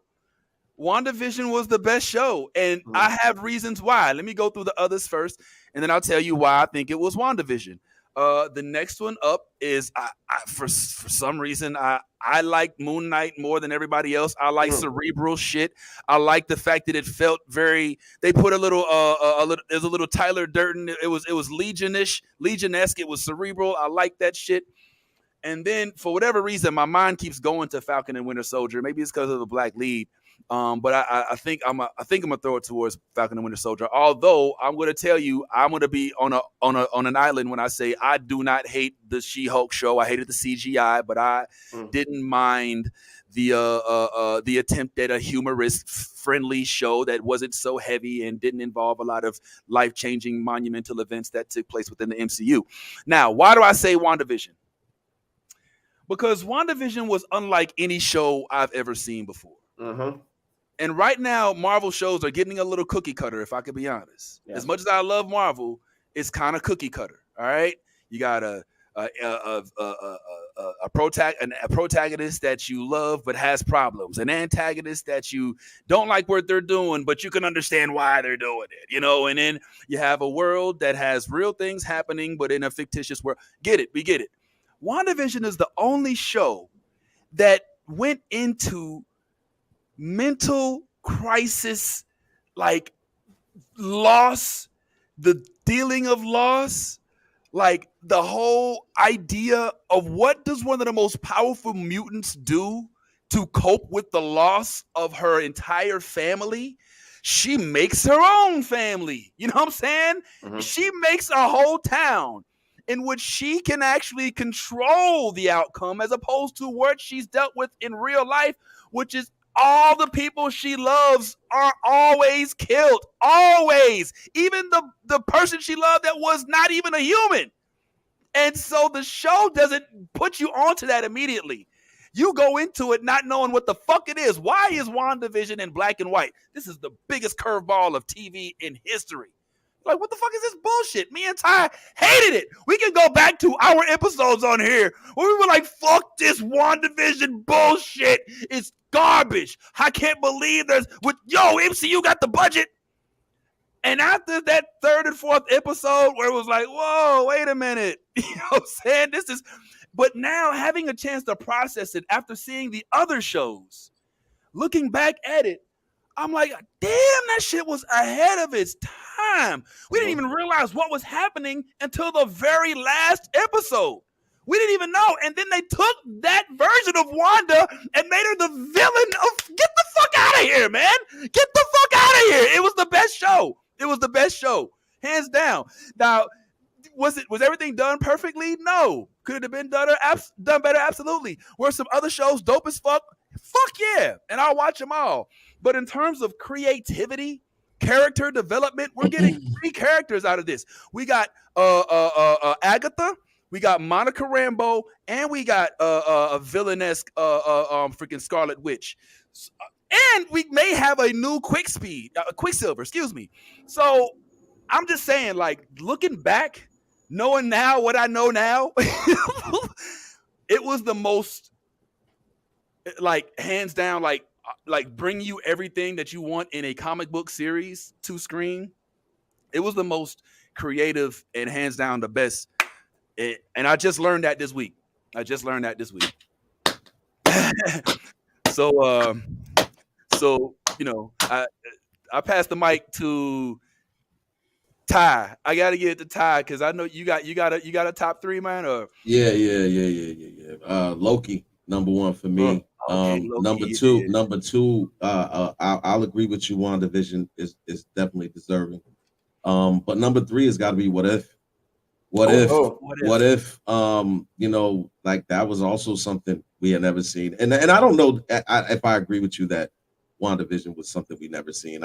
I've seen it. It was called Twilight Zone. But Twilight Zone was episodic. This was it was. Excuse me? There was no Twilight Zone where on episode 6, you know what I'm saying, you're learning about what happened in episode 1. I'm just talking about concept wise. I'm talking about the concept. I'm not talking about what we actually. I mean, those were years ahead of each other. But what I mean is, like, WandaVision also had the luxury of being the very first series out of a pandemic, or within a pandemic, actually. Nah, I'm just being honest. I'm just being perfectly honest. We had no Marvel, no nothing. We were fiending. We was like, yo, like, give me my Marvel. I need it. We was at that point. We was really at that point. We was on TV. Like, what the fuck is on TV? Nah, there's no Marvel. There's no movies. They just cancel. We were at that point. We really were. And then they dropped WandaVision. We was like, this is the greatest thing. Everybody. No, we were not. Now, hold up. I'm not talking about me and you. I'm talking about fans who were fiending for some Marvel content. They were like, it was like this. Listen, you and me both were both on, like, clearly against the whole black and white thing. I didn't purchase, what I purchased and spend all that money for me to still be watching black. Like that's just how I look. TV. Yeah. I just look at it like that. I'm like, damn, really? So we doing this? Okay, so yeah, if people like it, are we gonna do more? So, like, you know what I mean? Like, that's, that was kind of my energy. So, but Loki, the reason Loki gets the pull, like, for me, the placement above WandaVision is because, again, and if you want to talk about the concepts, that whole family concept that they had throughout the whole storyline of Loki always wanting to be a part of something and always messing it up in a way that he's looking back through all of the things that he could have either felt like he caused, or just in that moment felt like he was an outcast. And you saw, like, the relationship, you got to see the transition from the villain to the anti-hero.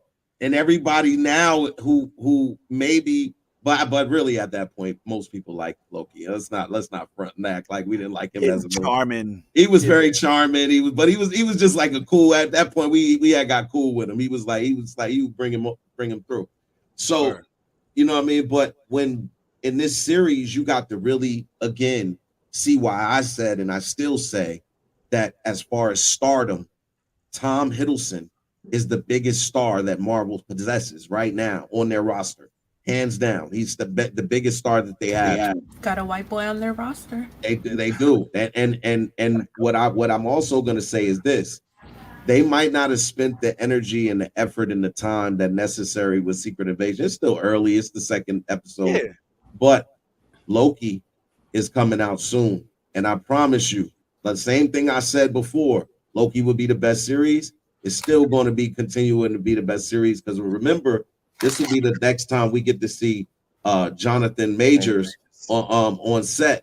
You know what I'm saying? Since the incident. So it'll be interesting to see, that cast and crew back together and see what they got. They might have some additions too. Back to the set. And who else? I'm sorry, you said Jonathan Majors was going to be back on set? Yes. Well, no, he's in Loki the second season. Like, have they already filmed? yeah, well, yeah, he was in one of the end credit scenes of Victor the Timeless. last of what movie was it? That was it Quantum Ant-Man? Was it Ant-Man? Yeah, was it Quantum Yeah. So yeah, at the end of Ant-Man, Yeah. there's an end of credit scene where they show him basically in his role as Victor Timeless. Victor Timely. Timeless. I remember that. I'm just wondering. Okay. I thought you were insinuating that like Jonathan Majors was for sure returning to a Marvel set to film things that happened. Oh, like he's filming. Okay. Oh, nah. They had him film multiple projects back to back. Yeah. Well, because I think it was Kevin Feige who said that. Yes. Yeah, he said like Jonathan Majors is one of the most versatile actors, and that insinuates that he's already filmed a lot of his roles. Nolly, do you have a top 3? Can I have a top 5? Because I'm high and I can't. Of course, being honest. you can have whatever you like. I even had to write them down because the ADHD hit me. And I was like, I'm gonna forget, and I've changed them around like 4 times already. Sorry. Please. But number 1 is WandaVision. Okay. Number 2 is What If. Number 3 is Moon Knight.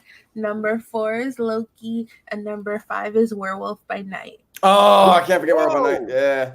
Yeah. Werewolf by Night, huh? It was good. No, I you're want not more wrong. content like that. You're not wrong. It was good. Shit, Really? I forgot about that. Okay. I knew I was forgetting It that one. hit. It hit for Can't you. talk about it enough. It hit. So what hit? What hit for you? Because I'm like, did you? The did edible you like, number 1. Yeah, that, That's all. I know that's right for sure. Okay. Raspberry flavor. Let's go. I usually hate black and white shit. Mm-hmm. Honestly, truly. But I felt like they had a great crew doing cinematography for it because it, like, the camera angles were so good. Like, it brings you back to like an old movie.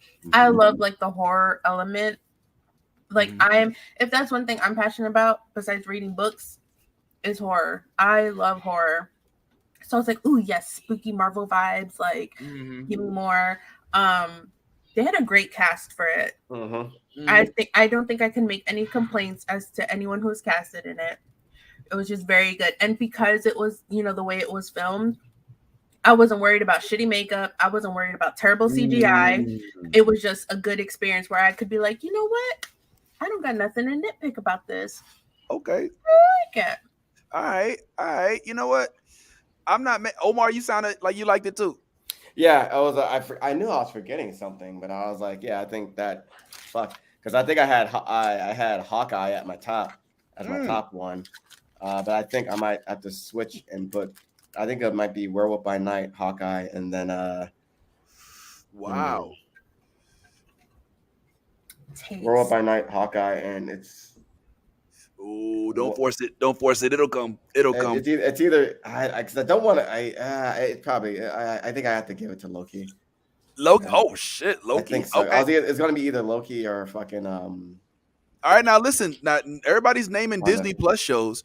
Don't forget there was Luke Cage. I'm surprised. I thought you were going to say Daredevil. Whoa. No. Yeah, you said this is your initial thing. Whoa. Oh, my bad. I'm on the same edible Nolly on. Yeah, you tripping. Your initial thing was like. I did say that. Yeah. I did say that. My bad. Yeah, I said Disney. I did say Disney. All right, my bad. My mind's so farted. this is what we got now. So, like, out of what we got now. Yeah, out of what we got now. Like, so well, but he did say Hawkeye. And I'm a little shocked at that. I'm wondering if your affinity for the characters now.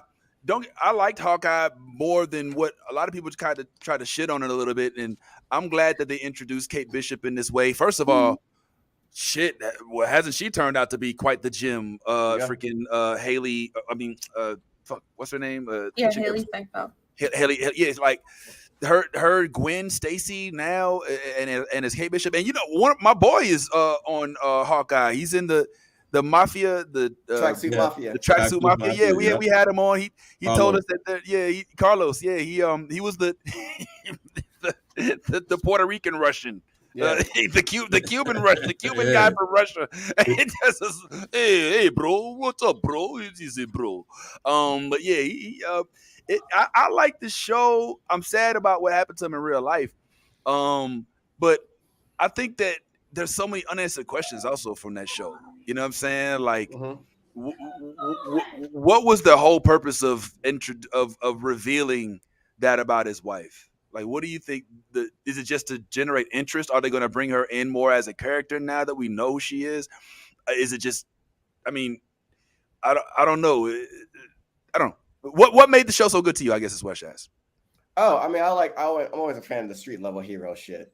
And also that. So I'm always a fan of that. And then like the humor of it when Kate gets she's trying to stop Yelena, the Black Widow, and her Yelena being back, and then she presses all the buttons of the elevator. And Yelena's like, oh, so annoying. Like that. And then like where Hawkeye's like, okay, I gotta go get this Ronin suit. It's like, oh, this guy's using it in this LARPing, and so he was like, "Oh my god!" So I was like, "I'm an Avenger, bro." And then he goes through, and he's just swinging his sword like, and then oh, let me kill you, and he's like, and then also him going to see that play earlier. The Avengers like, oh, it wasn't like that. Then the hearing aid going into it and things like that. It's like little things they took from the comics. So I was enjoying it.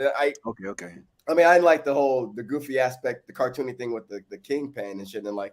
But then the giant arrow shit, I'm like, yeah, I like the street level shit. That's all, I'm a fan of that. But like Werewolf by Midnight was I have to put that above it because I'm so glad Nolly said that because I definitely forgot about that. I'm like, oh, that shit was such a throwback to those old school classics. I'm like, it's a movie. I have to put that above. Hawkeye. Oh wow. And everything. Okay. Yeah. So that then Hawkeye and then I guess Loki. So y'all are in luck, because don't they got Dracula coming out? Isn't Dracula supposed to be hitting Ty? That was supposed to be one for Marvel.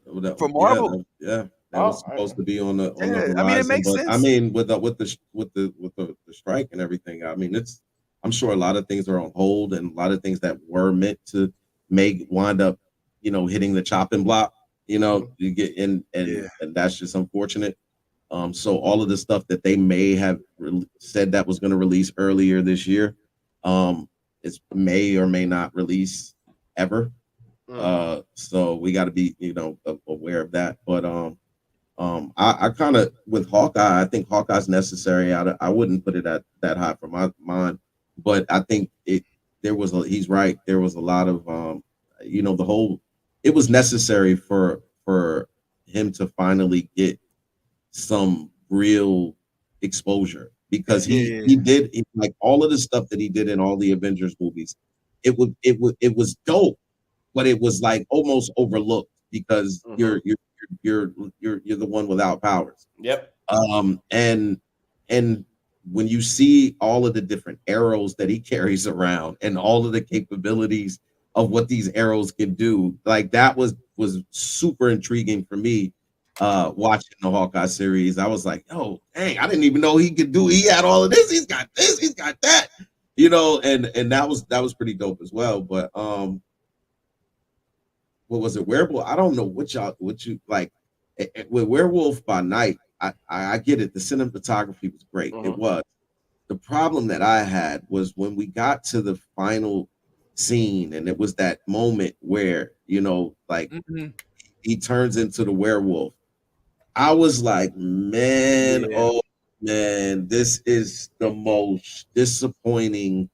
I was like, yo, like he looked like, just because we're doing the older cinematography and that look doesn't mean that we had to tap fully into the old wolf man. Like this is not a werewolf. There's a difference between a werewolf and a wolf man. And this was a wolf man. This was not a werewolf. So like that was my only thing. Like if you're going to use the title of werewolf, then make him a werewolf. But this was wolf man clearly. This gave me. Wait, hold on. Let me challenge that. But what's the definition of a werewolf? Isn't it just that he changes from a man to a wolfish type character? I mean, well, by definition, when I say wolf man, like you in terms of all of the films, a wolf man remains a man. He just develops like Teen Wolf. So like you're still in your man form. You still can walk upright. You can still do things like that. You can stand on your, like that's that's a wolf man in the sense of Jack Nicholson's Wolf. You ever seen Jack Nicholson's Wolf, where he became a wolf man? You don't turn completely change like American Werewolf in London, where you have a full on. You basically rip your carcass, your skin. Yeah, your skin comes off. Everything. He didn't do that. He just turned into a wolf man, and just grew hair in places, and the teeth got sharper. And I was like, that's a little under. I was with you until you said that. I was with you with like the reveal was disappointing, and I expected to be more frightened by what was unveiled based off the werewolf comics.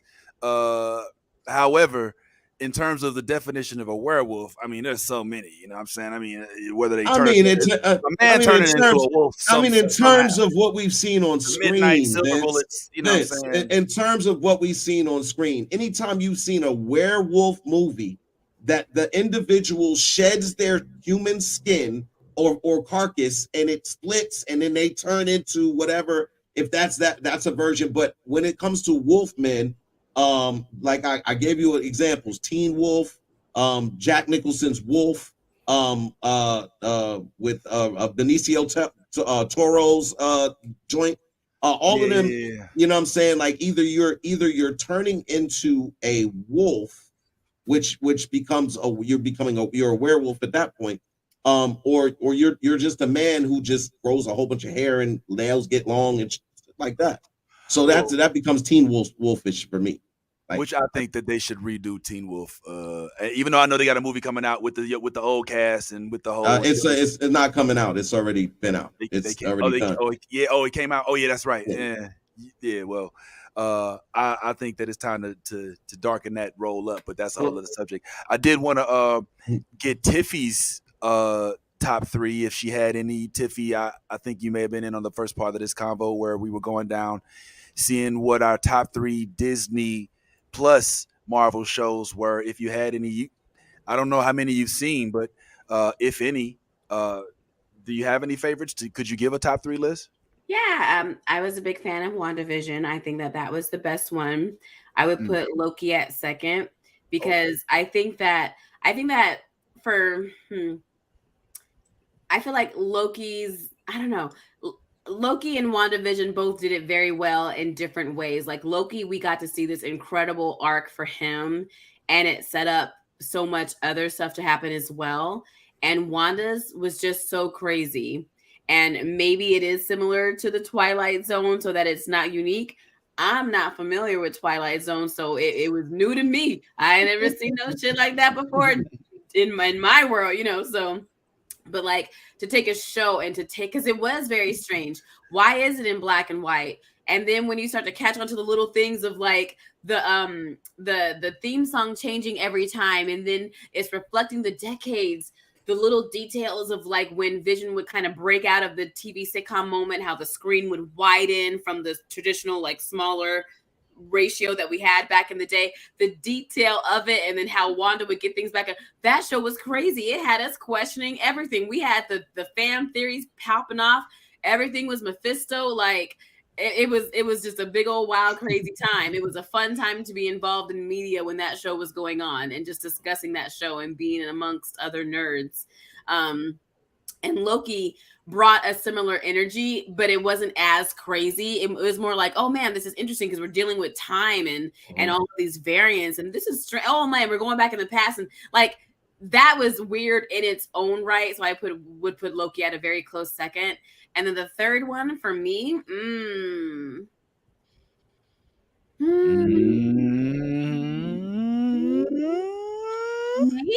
maybe if. I would go with a what if, because that it gave us so many options. I think moving into the field of animation just gave us so many options for things, and at a time when we were really missing Chadwick, to see him come back. Oh wow! Knowing that was his last role, even doing the voice of it, and that he had this presence like amongst the stars, like young man was Star-Lord at that point, like. It touched so many different parts, and then you got the crazy shit like the Like the zombie episode, that shit was fucking wild. Doctor Strange episode, that shit was fucking wild. I think the hugest mistake of Multiverse of Madness was not making the Doctor Strange that collapsed his universe, not making that one from the animated thing, because it wasn't the same one. I'm like, you have this opportunity to literally bring these different like multiverses together. But who was it? Was it big old Ultron or whoever? When he looks at the Watcher and when he became aware, that shit was. I had to bring it down because I was gonna scream, and so the only choice was to go the opposite direction. That shit was crazy because then he turn and like look at the audience. I was sitting at my desk. I remember being like, that. So as far as making me feel things, if we talk about shows being boring, those shows were not being boring. We were talking about them. We were in it. We were with the discourse, all of it. That's what a show is supposed to do. We were entertained beyond the hour that we watched an episode, and I feel like that carries a lot of value. And in addition to that, What If gave us a melanated Oatu. You know what I'm saying? Which gave me the ability to cosplay as Oatu. You know what I'm saying? So I gotta, give it up for that. Like if you go back to, I think the first Guardians of the Galaxy at the post credit screen scene, Stan Lee does a cameo and he has the Watchers like with him in outer space, and they're all white people. You know what I'm saying? Like they're depicted in the early comics. And then after this, it's voiced by Jeffrey Wright. You don't get to see him. You just see the silhouette, so to speak. And then each episode, he gets more visible. He at one point you're like, oh shit, he's a little darker. You know what I'm saying? Because his voice is Jeffrey Wright. So there's that as well. Yeah, man. All right. The What If, and also I think What If, I think that they wanted to kind of like compete a little bit with the Clone Wars and stuff like that. Because I don't know. I think DC gets a lot of credit for animation and Star Wars gets a lot of for it too. So I think they kind of want to join that universe a little bit from a critical standpoint, not just from.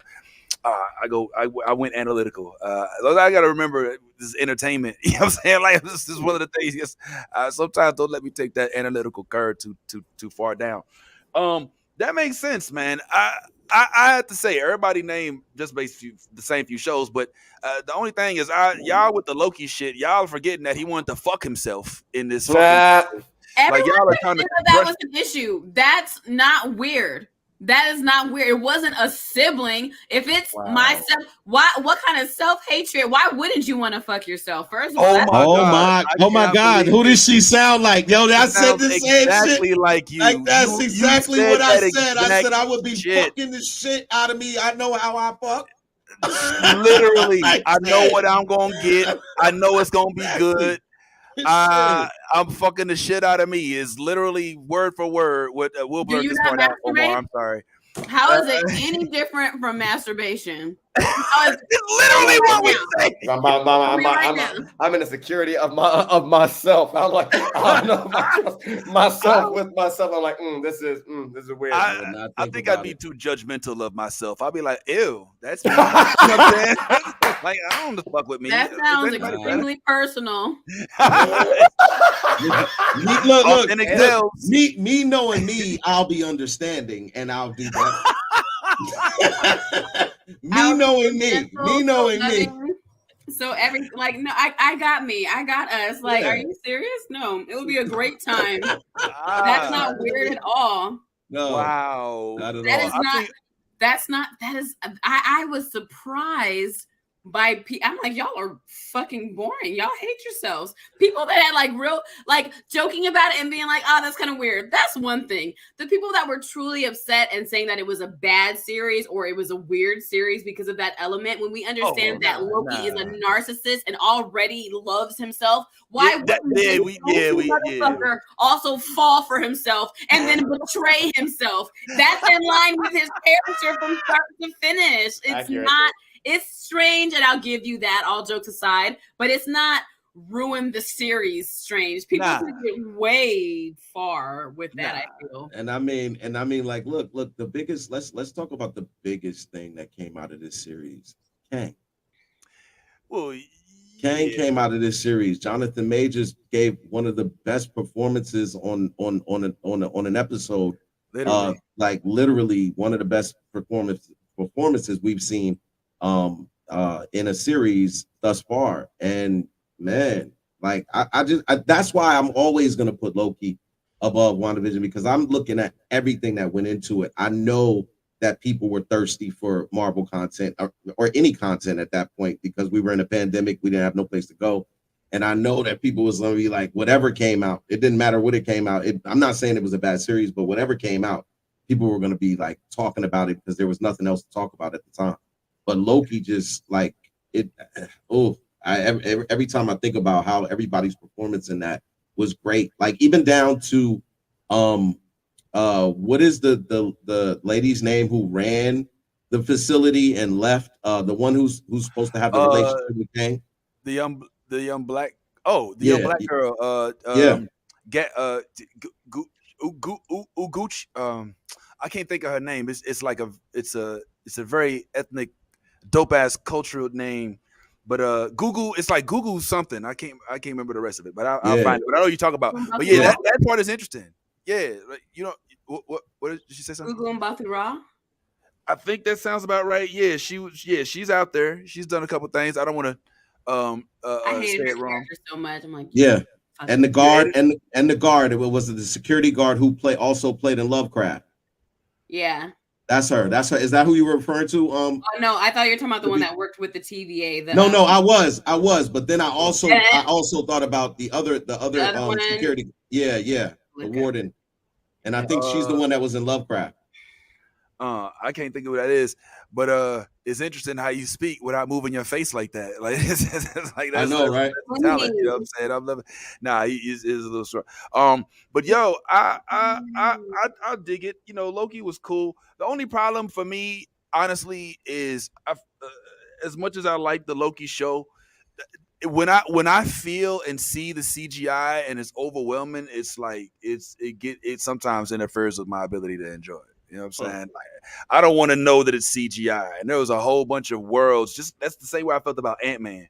I was like, man, this shit looked like it was done in a garage with green screen. You know, instead of Quantumania. Yeah, Quantumania. It didn't feel like I was watching the making of Black Panther, and there was instances in which I was like, oh shit, that was green screen. I thought they were at least outside, like in a field. Like, I thought they were at least on a street.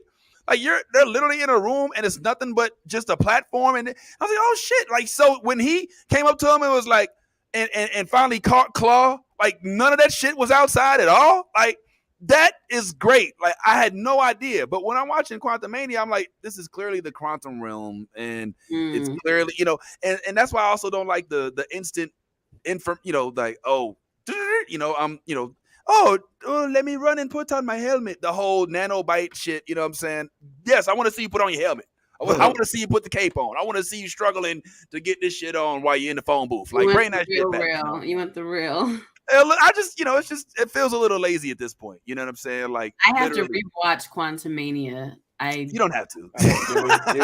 I like Ant-Man. I'm like, do you? I just don't. I don't remember it. I remember like the guy, the weird alien guy. I'm like, they put like an Olaf in this movie, like it's Frozen. Okay, we have a quirky character. So I remember MODOK.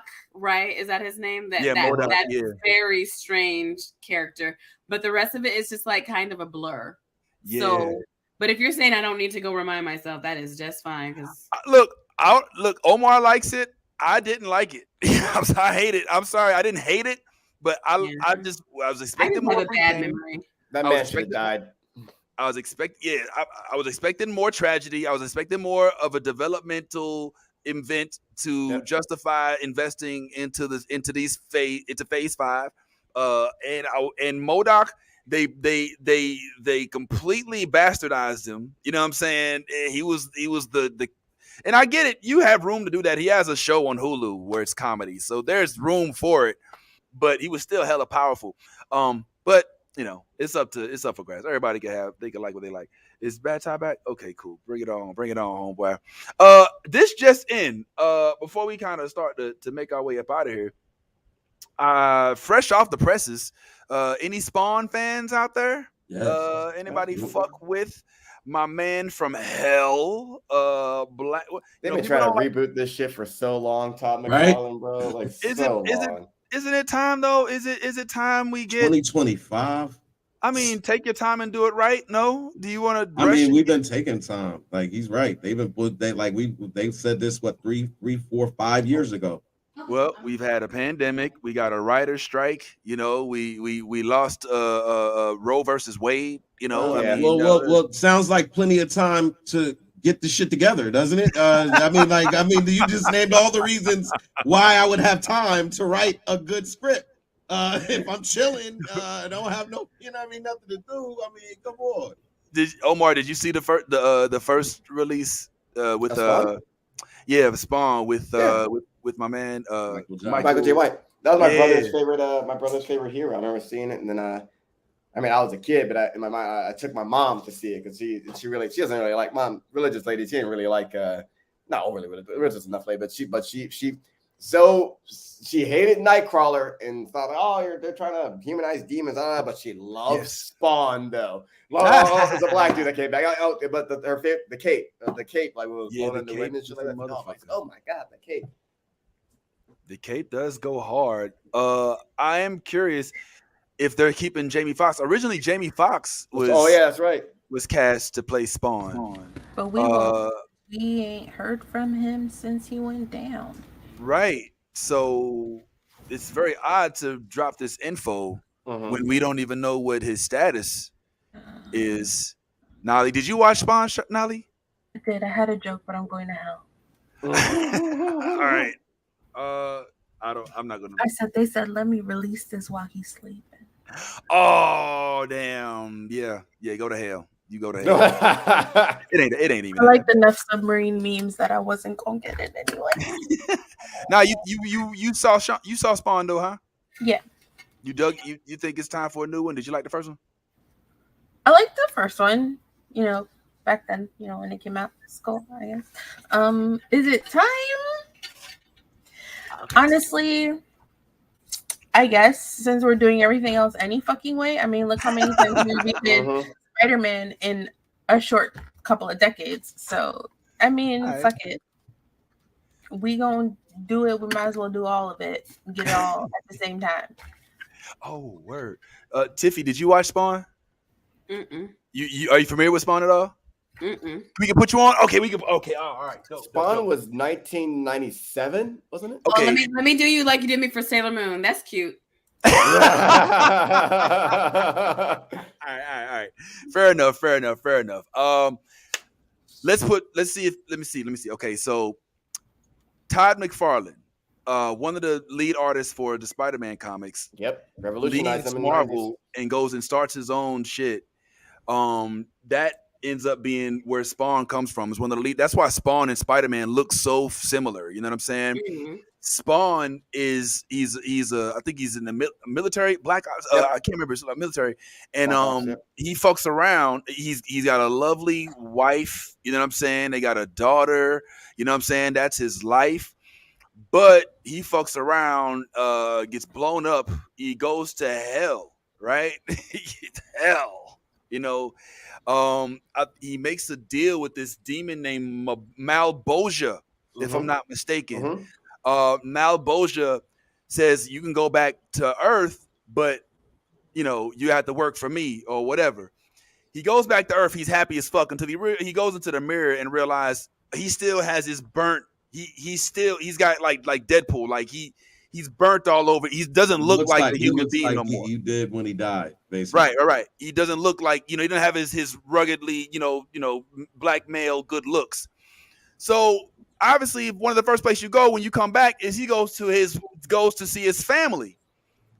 His best friend has married his wife, and now his daughter is calling his daughter is calling his best friend, his old best friend that was there with him, if I'm not mistaken, when he died, calling him dad, and he cannot speak to them because he has this fucked up ass body. You know what I'm saying? So even if he wants to be like, "Yo, I'm your dad," there's nothing you can do about it. Well, you said how long had it been?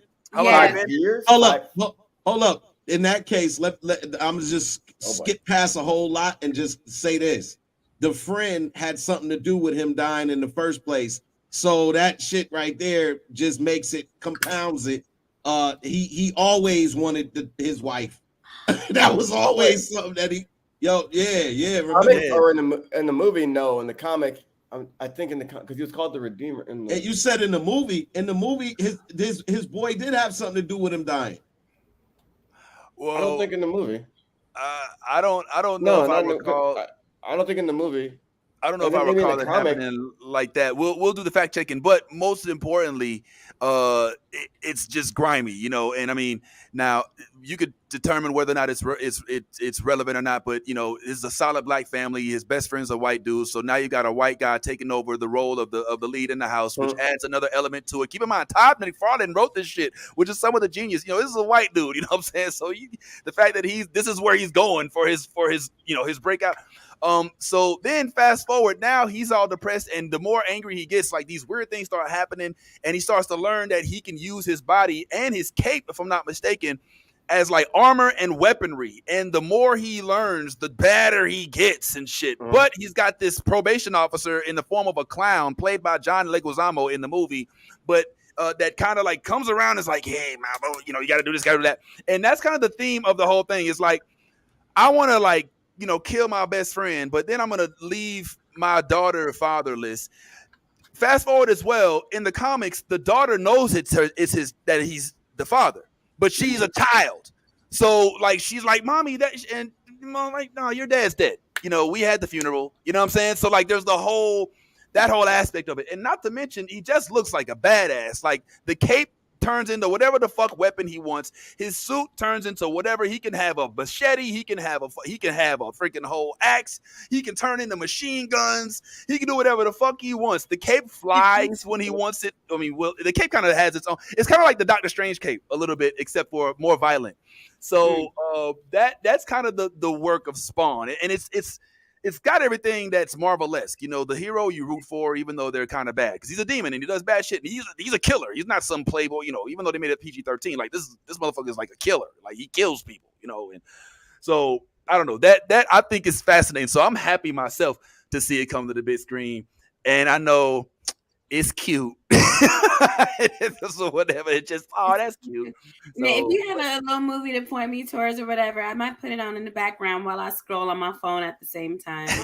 Like, yeah, I watched it.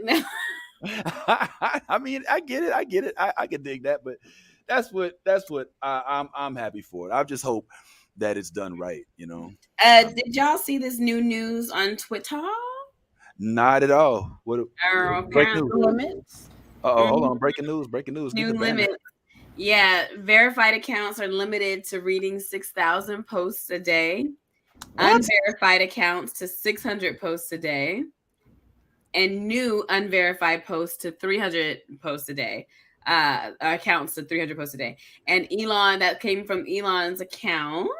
And it just says to address extreme levels of data scraping and system manipulation, we've applied the following temporary limits. But it's done. It's a wrap. Yeah.